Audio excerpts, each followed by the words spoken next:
กฎของการหารให้หามีวิธีคิดอะไรง่ายๆโดยที่บ่ต้องใส่เกียร์เศษแถมไล่ออกไว้อีกด้วยเนาะถ้าหากว่าเลขนั้นลงท้ายด้วย0หารให้หาเลขได้กระยาที่ลงท้ายด้วยเลข0เนาะเพียงแต่เอามันไปหาร10หรือว่าขา0ออกตัวหนึ่งแล้วคูณ2เข้าไป1คูณ2ออกอยู่2แสดงว่า10หารหาได้2อันนี้แม่นคำตอบที่ถูกต้องเนาะคันบ่เชื่อก็ไปลองตั้งบางเลขเบิ่งเนาะ10หารหาก็จะได้อยู่2แล้วเศษ0แบบนี้เนาะต่อมา40หารหาจะออกเท่าใดเอา40นี่ไปหารใน10เวลาเฮาหารตัวเลขได้1ให้10เลข0จะหายไปตัวหนึ่งก็คือตัวนี้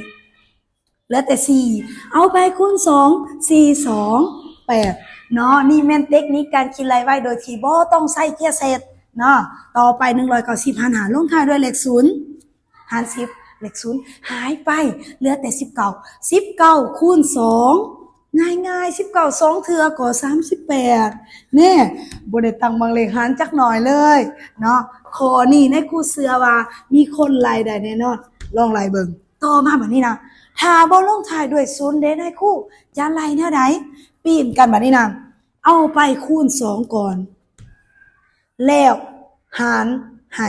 10ยกตัวอย่างว่า3คูณ2ออกอยู่6เนาะ6หาร10หรือว่า6ส่วน10ก็ออกอยู่ 0.6 เนาะแม่นผู้ใดเคยเรียนเลขส่วนมาแล้วจะรู้ดีว่า6ส่วน10ก็ออกอยู่ 0.6 เฮาก็ได้คำตอบเลย 0.6 โดยที่บ่ต้องตั้งเลขหารต่อมาเนาะ14หาร5ลงท้ายด้วยเลข4บ่ได้ลงท้ายด้วย0เนาะเฮาก็เอา14นี่ไปคูณ2ก่อน14 2เทื่อก็จะได้อยู่28เอา28ไปส่วน10 28หาร10ก็ออกอยู่ 2.8 ในครูได้สอนกันไล่เลขส่วนไปให้แล้วเนาะเอาง่ายๆแบบนี้